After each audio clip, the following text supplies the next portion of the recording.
Pessoal, áudio aí, vídeo, tá legal? Beleza. Tranquilo. Me faça um favor, eu não consegui salvar do outra chamada. Me passa o nome completo, por favor, quem estiver presente aí. Paulo de Souza Caetano. Paulo de Souza Caetano. Quem mais, pessoal?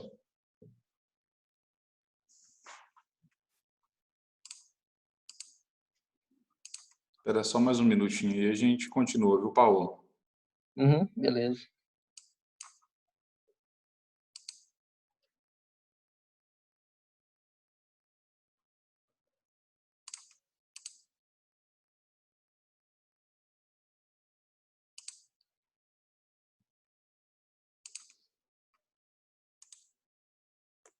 Elielso, Elielson de quê? Elielso Paixão, Elielson Paixão. Quem mais que está disponível aí, pessoal? João Paulo Soares. João Paulo Soares. Soares Alvim. Alvim igual N de navio no final. Como é que é? É João Paulo Soares Alvim, é isso? É, Alvim. Ele chama de Alvim, Alves Esquilo. Beleza.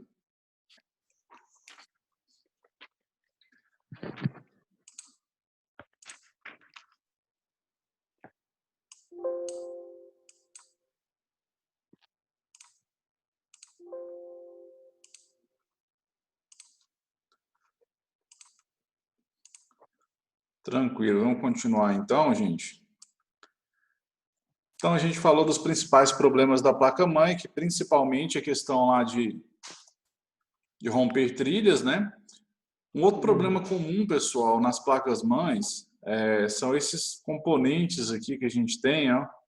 Eles literalmente estouraram, eles estragam, eles abrem, e isso vai estar resultando em quê? Má funcionamento devido à falta de energia. Esses componentes às vezes são responsáveis para que passe energia por eles, né? Para redução de tensão. A gente vai estar estudando mais para frente como que funciona cada um desses componentes, para que serve cada um deles, né? Por enquanto, basta entender que é um componente. Aqui a gente tem componente eletrônico, aqui são outros componentes eletrônicos. Por enquanto, vamos só entender que são componentes. Beleza? Beleza. Só um instantinho que eu abri um negócio que eu preciso aqui para a aula, pessoal. Só um instante, por favor, tá?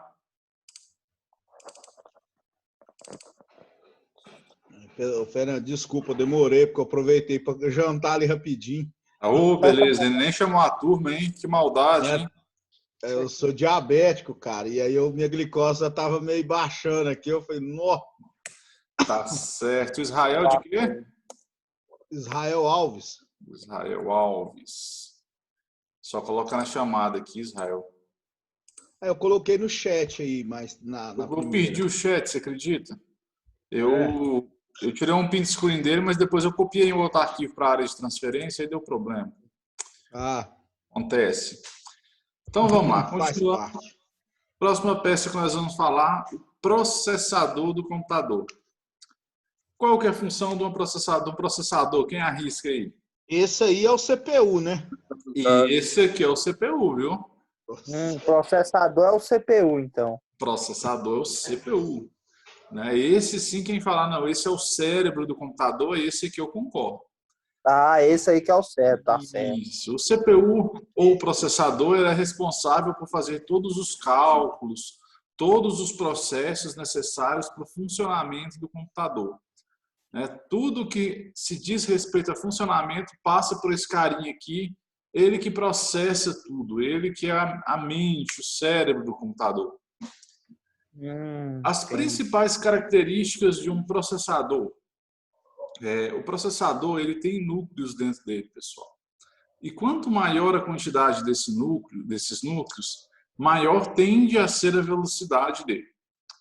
A frequência que um processador trabalha, ou seja, a velocidade dele, é medida em frequência, né, que vai estar indicando isso. Por exemplo, a gente tem hoje, na maioria das vezes, computadores que têm processadores trabalhando em torno de 3.0 de frequência, 3.0 GHz de frequência. Então, essa frequência significa que a frequência de troca de informações que ele recebe e envia dados, né? Essa velocidade ela é medida em gigahertz. Vamos estar tendo uma aula para frente falando sobre essas unidades de medidas, então vocês vão entender. Só que essa frequência ela é por núcleo. Cada núcleo que o processador tem vai trabalhar nessa frequência. Por exemplo, se eu tenho um computador com um núcleo, 3.0 GHz de frequência. Se esse computador meu tem 2 núcleos, cada núcleo vai trabalhar 3.0. Então, ele vai alcançar uma velocidade de até 6.0 GHz. E assim por diante, né? A gente tem... Cada núcleo, então, Fernando, é 3.0? Cada núcleo é 3.0 de frequência que ele vai estar trabalhando. 3.0 de frequência, beleza.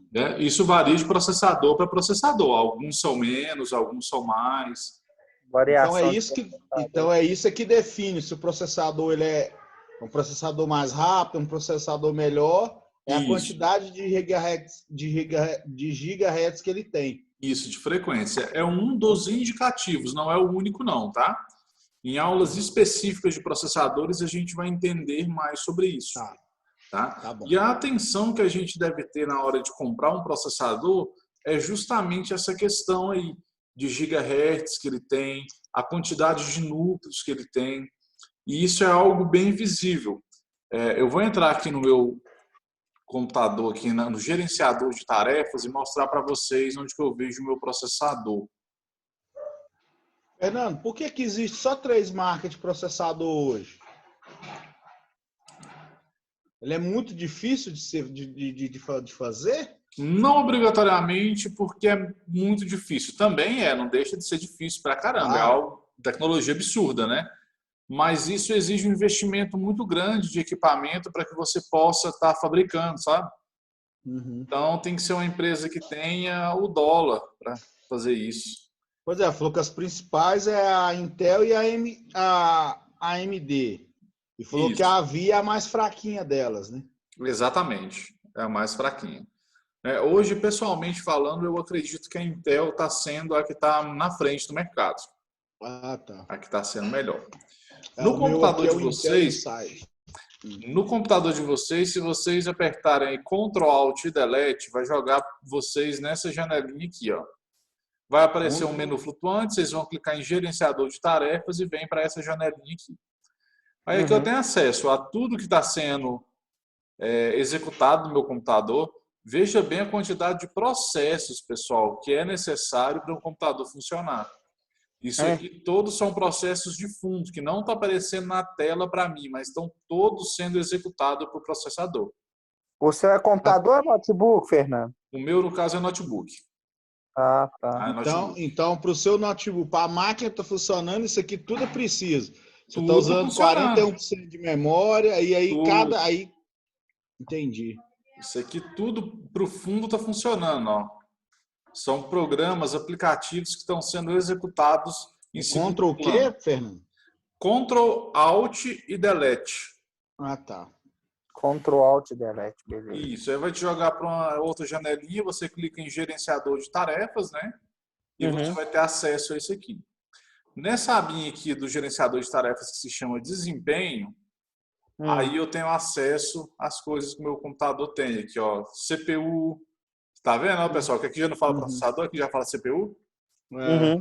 CPU, memória, discos, né? Que seria HD. Aí aqui me informa, ó, eu tenho um Core i7-8750H de 2.2 GHz. E aqui eu tenho falando a quantidade de núcleo dele, 6 núcleos. E aqui embaixo eu tenho falando o seguinte, ó, processadores lógicos, 12. O que isso significa? Alguém aí arrisca? Como é que é, Fernando? Desculpa. 6 núcleos, né? E processadores lógicos, 12. É 2 por núcleo? Isso aqui é o seguinte, é uma tecnologia que tem já um tempo que ela foi lançada, começou lá na época dos Pentium 4 e Dual Core. O meu processador, nesse caso, ele tem 6 núcleos, mas ele simula como se fosse 12. Ele tem a capacidade de dobrar a quantidade de núcleos. Né? Ele tem 6 físicos, no processador mesmo são 6 que estão lá, mas ele trabalha como se tivesse 12.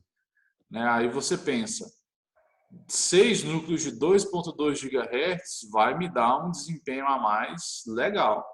Tanto que eu estou com vários programas abertos, eu estou aqui ó, com PowerPoint, eu estou com Google Chrome, eu estou com o Zoom aberto, algumas abas aqui para mim ter acesso a arquivos e está usando 10% do meu processador, 9, 10. Você tá doido, tá usando quase nada, ué. Quase nada. Aqui é a velocidade que eu estou usando dele, 2 ponto poucos GHz. Sendo que 12 aqui, ó, se a gente for fazer a continha boba, deixa eu abrir a calculadora aqui, ó, calque. 12 vezes 2.2, o meu processador trabalha até 26.4 GHz. Você tá doido, hein? É muita coisa. Isso, só que o meu processador ainda tem um segredo ainda. Ele é um processador que tem uma tecnologia que se chama Turbo Boost, que está se tornando muito comum em processadores mais novos. Quando ele é mais forçado, ele precisa de um maior desempenho, ele consegue automaticamente subir a velocidade para 3.0. Aí 3.0 vezes 12, aí a coisa fica séria. Trabalha até 36 GHz. Você tá doido. Aí já é um processador que realmente vai me dar um desempenho legal. Parecendo aquele processador de hacker para enviar de sistema do governo. É um processador bom esse meu. Eu preciso de um processador bom, por quê? Porque primeiro eu gosto de jogos, né? Então, jogo come hardware, não tem como. E eu também utilizo programas de edição de imagem, para edição de vídeo, sabe? O que tá valendo um notebook desse aí? Varia muito. A última vez que eu vi estava na casa de 5, 6 mil. Você tá doido? Na última vez aqui, Fernando.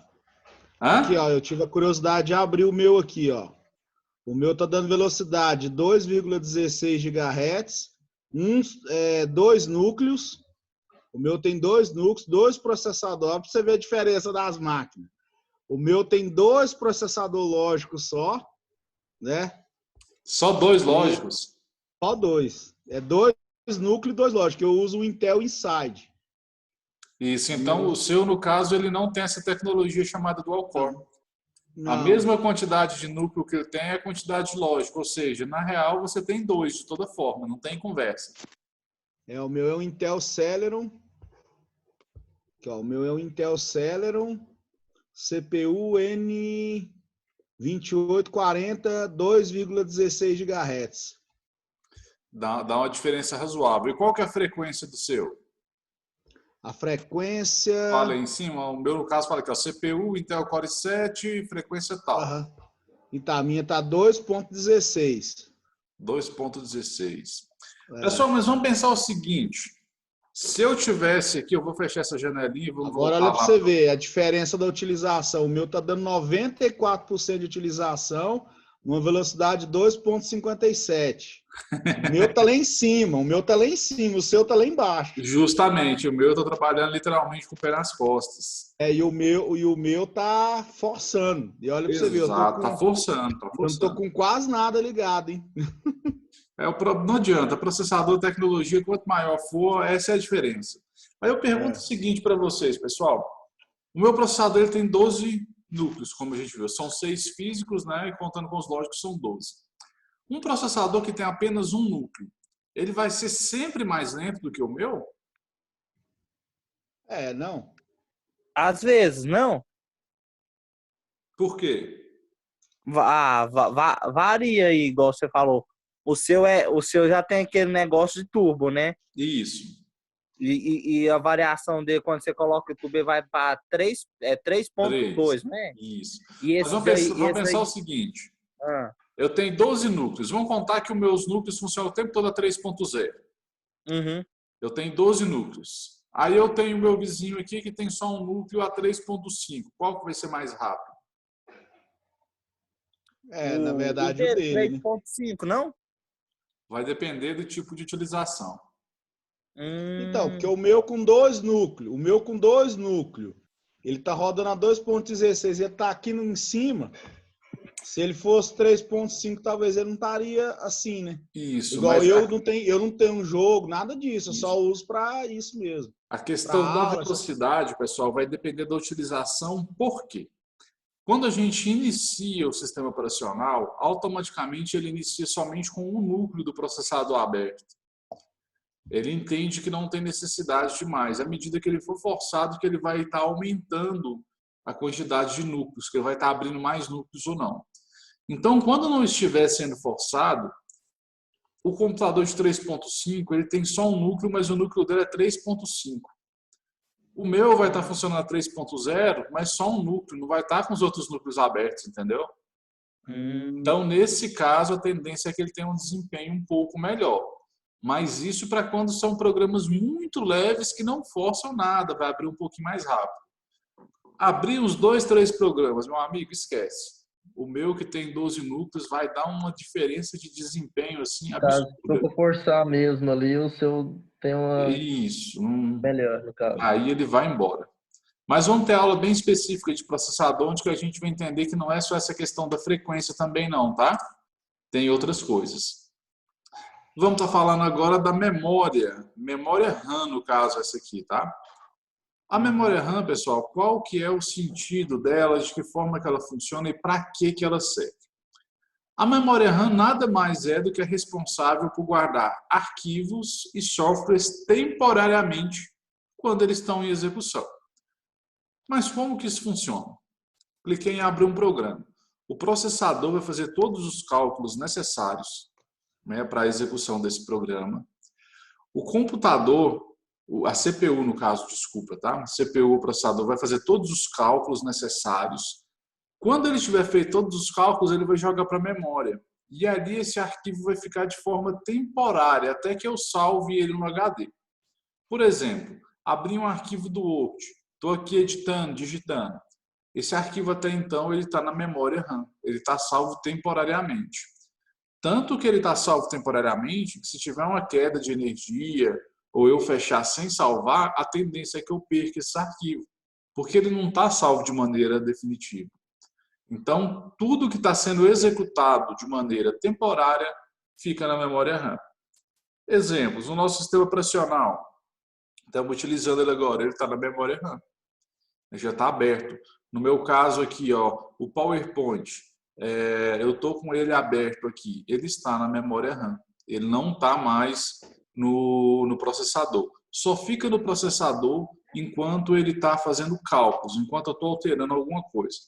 Vou provar isso para vocês. Ctrl Alt Delete. Vou novamente aqui no gerenciador de tarefas. Deixa eu mostrar ele para vocês. Vamos lá. Estão vendo o zoom aqui? Uhum. Boa parte dele está na memória, porque ele está consumindo memória, né? Uhum. E uma pequena parte ele está usando da CPU. Por quê? Porque o zoom ele grava vídeo, então ele está constantemente entrando vídeo, áudio, então algum cálculo está sendo feito. Google Chrome, eu abri aquela página para mostrar para vocês. Quando eu estava abrindo a página, eu estava usando do processador. Agora que eu não estou abrindo mais, ela já está lá parada, já está na tela. Olha só, 0% de processador, está consumindo só memória. Estão vendo? Uhum. Outro exemplo aqui, PowerPoint. Eu abri o PowerPoint. Quando eu abri ele, ele usou um pouco do processador, né, processou os dados. Quando ele terminou esse processamento, jogou tudo para a memória. Está na memória e não está usando nada de processador. Entendi. A gente tem um vilão de memória que se chama Google Chrome. Quanto mais você utiliza de recursos dos programas, qualquer um, maior tende a ser o consumo de memória dele. Por isso que às vezes você precisa de uma memória grande. Ah, eu sou um usuário que usa o Chrome e algum outro, PowerPoint que seja, eu não preciso de nada de memória. Não é bem assim. Veja bem, o meu Chrome está com uma aba aberta. Estou usando 103 megas de memória, correto? Uhum. Eu vou aqui no Chrome, nem vou mostrar a tela para vocês, vou digitar alguma coisa aqui qualquer, só para abrir mais guias aqui.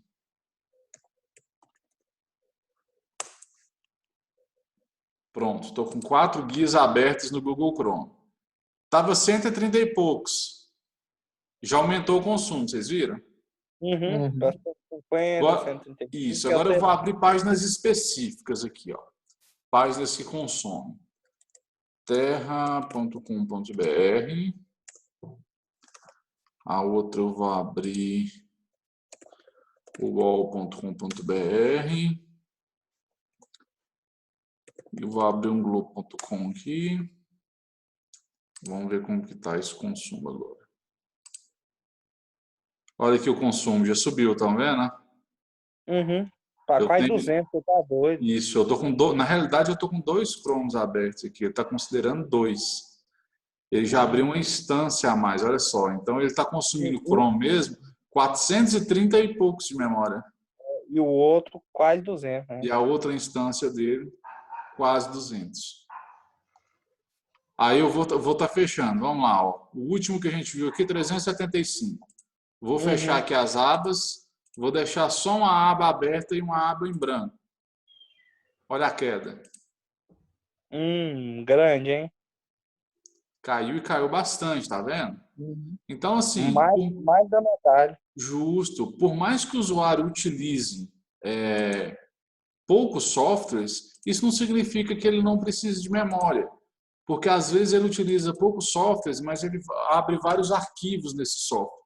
Quanto mais arquivos você abre de determinado software, maior é o consumo de memória, tá? Então, passando um pouquinho para frente, a atenção ao comprar é justamente se essa memória atende ou não. Quando eu vou comprar, quando o cliente pede para você passar para ele quanto de memória que ele precisa, você tem que saber qual software que ele vai usar.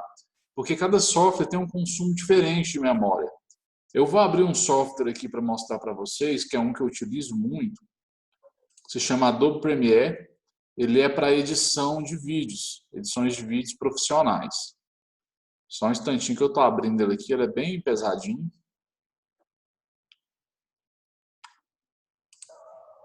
Vou abrir um projeto recente. Beleza, eu abri ele, vou lá no mesmo gerenciador de tarefas. Deixa eu pedir para mostrar ele para vocês. Olha aqui só esse software, pessoal.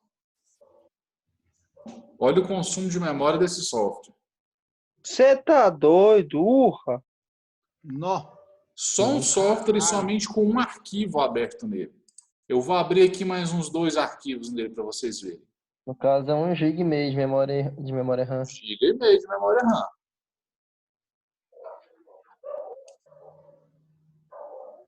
Ó, abri mais 2 arquivos nele e já subiu para 1,8 GB. Você tá doido. Então, assim, ele é um software que consome muito. Na realidade, esses outros que eu abri aqui, eles não têm vídeo nenhum neles, eles estão arquivo em branco, por isso que consumiu pouco. Então, assim, é um software que consome bastante. Então, a gente tem que ter essa atenção quando for atender os clientes, quando o cliente pedir para passar a configuração. Primeira coisa, me passa a lista aqui do que você usa no seu dia a dia, vamos entender como que funciona para a gente ver o que você precisa. Não é simplesmente, não, acho que você arruma uns 4 GB de memória, eu acho que você arruma 5 GB, tá bom, sei lá. Não é assim que funciona. Você tem que ter um embasamento legal do que funciona, de como que vai necessitar de memória diante dos recursos que ele vai usar, diante dos programas. Lembrando que não... Sim? Igual quem joga muito, Fernando, no meu caso também.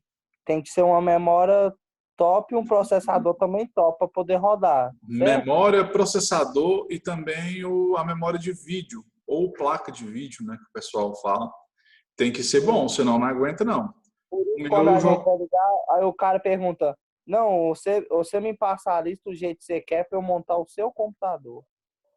Exatamente. Entendi. Passa a lista para que você possa fazer uma montagem.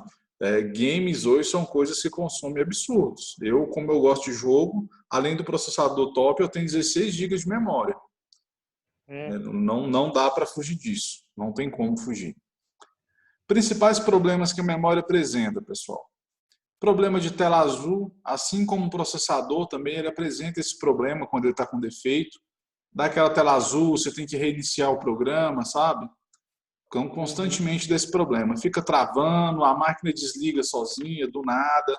são problemas comuns quando é memória e processador. Os problemas de memória e processador são bem parecidos. Então, na maioria das vezes, você não vai conseguir, diante do sintoma, falar é memória, é processador. Você vai precisar de fazer mais testes, viu?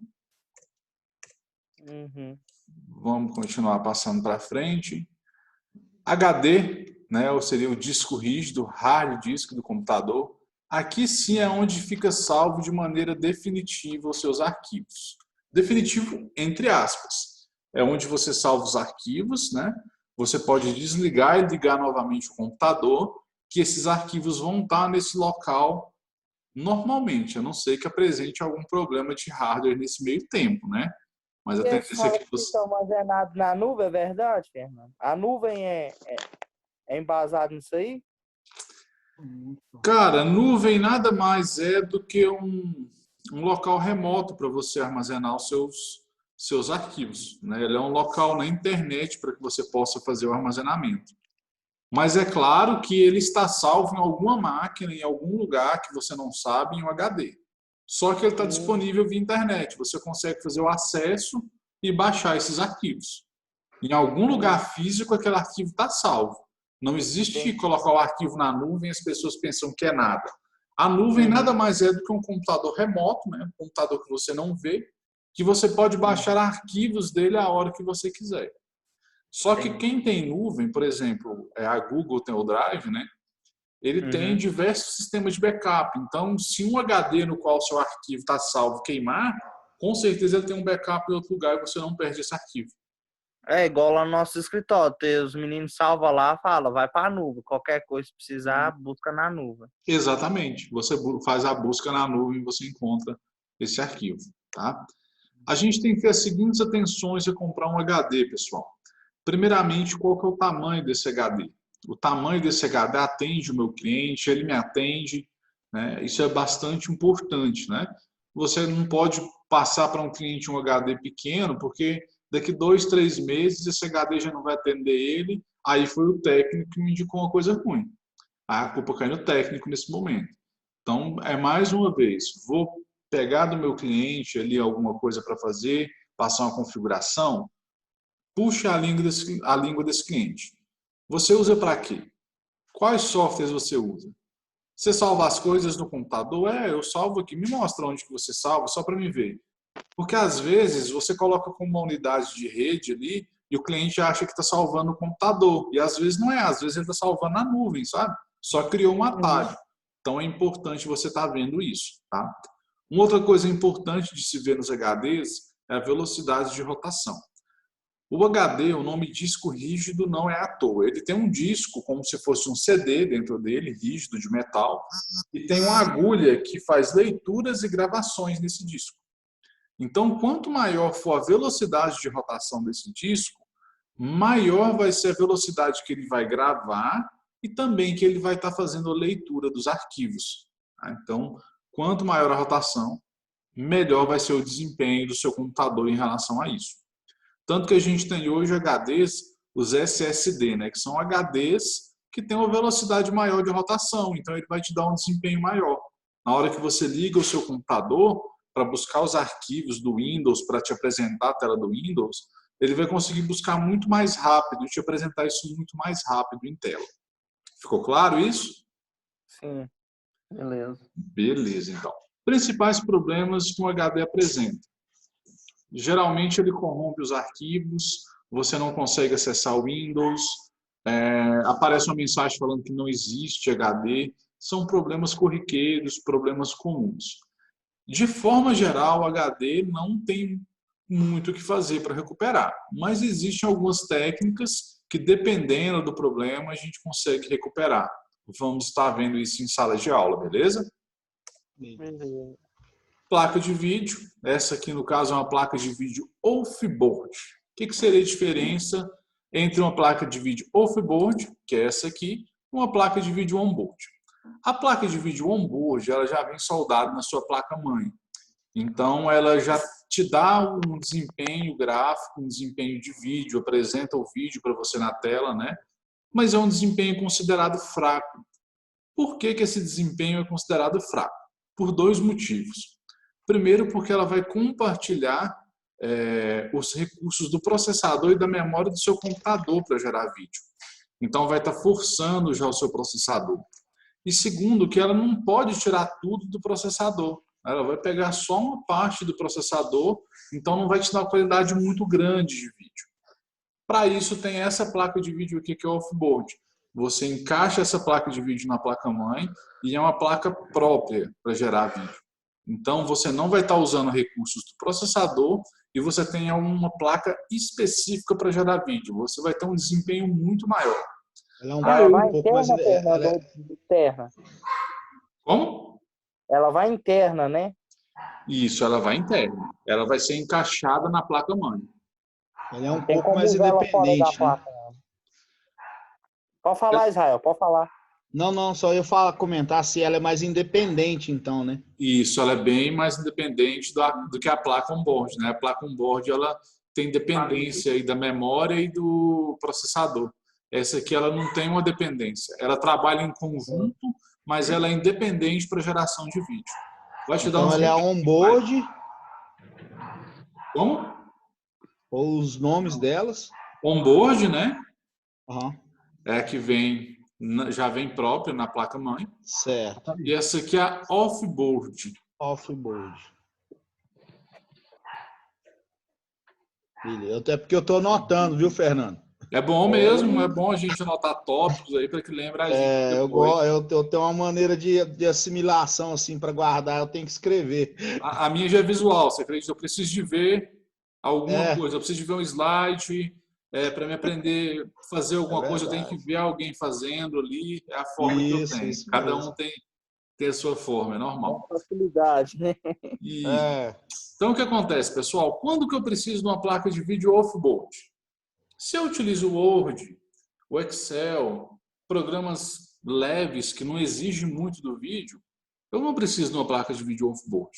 É um gasto à toa, então eu vou estar utilizando aquela que já vem integrada na minha placa-mãe.